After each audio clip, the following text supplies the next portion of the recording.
vous avouerez quand même que de devoir faire une homélie après pareille page d'évangile, que c'est compliqué.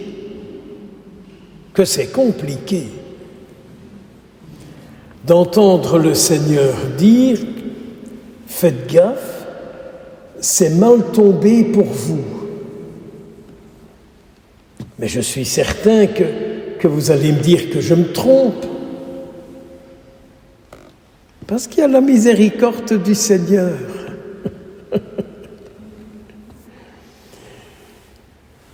Et que nous, on est très attachés à la nature et qu'on fait tout pour la préserver. Alors nous ne sommes pas concernés. Et puis cette page d'évangile, vous avouerez quand même que Jésus est excessif, quoi. Oser parler comme ça, lui qui est venu pour nous enseigner l'amour de Dieu, quoi. Et qu'il nous dit, fais attention, ils vivent dans un monde de totale inconscience, de ce monde qui se vend permissif sur tout. C'est vrai, hein? Plus rien n'est mal, tout est bien. Il ne peut pas arriver de catastrophe. Tout le monde, il est beau, tout le monde, il est gentil. Enfin, il y a quelques-uns qui ne le sont pas. Mais pas parmi nous, n'est-ce pas? Parmi nous, tout va bien. Bon, il y en a bien l'un ou l'autre qu'on ne supporte pas, mais les couloirs sont larges. On peut garder une distance et on fait avec. Que voulez-vous, mon Père? On ne peut pas corriger tout le monde quand même. Et puis, il faudrait que tout le monde soit comme moi, parce que moi j'ai compris. Moi j'ai compris, vous pas. Moi j'ai compris. Et moi je vis comme il faut, moi je vis comme il faut, vous pas. Moi je respecte ceci, je respecte cela, vous pas. Vous n'en avez pas marre de cet esprit-là? Vous n'en avez pas marre de cet esprit qui consiste à dire « moi, je suis bien, vous pas ». Vous savez, cet esprit qu'on peut avoir en nous qui nous permet de critiquer tout le monde et tout. Avez-vous remarqué que nous avons en nous cet esprit qui nous donne un droit de juger tout le monde et tout, sauf nous-mêmes? Alors Jésus dit, fais gaffe, parce que là où il y a un corps, les vautours peuvent arriver et peuvent venir tout nous prendre. Peuvent venir nous prendre notre vie et tout le reste avec. Si maintenant, je vous demandais à chacune de me dire ce qu'elle voit dans les vautours d'aujourd'hui. Quels sont les vautours d'aujourd'hui? Et qui les lâche, les vautours? Qui lâche les vautours d'aujourd'hui? Vous allez me dire les petits Chinois qui ne veulent pas reconnaître, qui réchauffent la planète? Ou bien vous allez encore me citer d'autres pays que je tais par respect, que notre mère, la Sainte Télévision, nous dit que les mauvais, c'est eux. Et puis ici, alors, c'est qui les vautours? Voyez, il y aurait peut-être une méditation à faire pour dire au Seigneur, chez nous, les vautours ne viendront pas parce que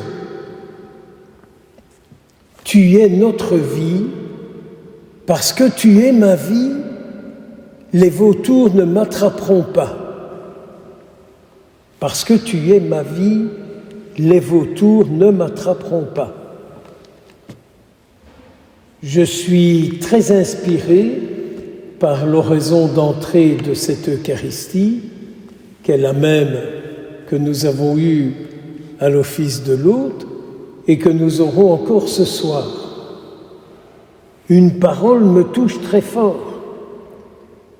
Nous avons dit au Seigneur que ni la mort ni la vie ne puissent nous séparer de ton amour.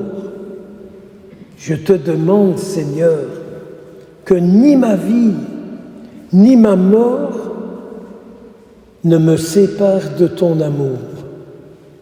Autrement dit, qu'aucun vautour ne puisse venir m'attaquer, m'attraper. Alors j'aime beaucoup cette deuxième lettre de Saint Jean, où Saint Jean dit dans sa lettre « J'ai eu beaucoup de joie à trouver plusieurs de tes enfants qui marchent dans la vérité selon tes commandements. » Eh bien, je peux le dire au Seigneur. Dimanche matin, quand je repartirai, je pourrai dire « Seigneur, j'ai eu beaucoup de joie de rencontrer de tes disciples à Saint-Jean-de-Bassel qui ont le souci de marcher dans la joie de tes commandements. Et je ferai comme Jésus, continue de les garder dans la fidélité à ton nom. Et c'est là que s'accomplit ce que Saint Jean redisait encore dans sa deuxième lettre, « Aimons-nous les uns les autres ». Et je suis obligé aussi de dire au Seigneur ce que Saint Jean disait dans la fin de ce passage que nous venons de recevoir. Celui qui ne se tient pas dans l'enseignement du Christ, celui-là se sépare de Dieu. Et ça, parfois, ça nous est insupportable à entendre. Que celui qui se détache de l'enseignement du Christ se sépare de Dieu. Et l'Église, aujourd'hui, nous demande d'entendre cette parole à travers le monde entier. Alors je peux dire que ça ne me plaît pas, je peux dire que ça ne m'arrange pas, je peux dire que je n'y crois pas, mais je ne sais rien faire d'autre que de dire au Seigneur ce que je sais, c'est que le dernier mot, c'est toi qui l'auras, sur moi, sur nous, sur eux. Que Saint Martin, c'était ce moine bénédictin qui a consacré sa vie à la prière, qui est devenu pasteur, un homme à la charité bien grande, avec ce souci d'évangélisation, qu'il intercède pour nous, afin que nos vies soient le rayonnement de celui que nous accueillons en chaque Eucharistie, le Christ Jésus. Amen.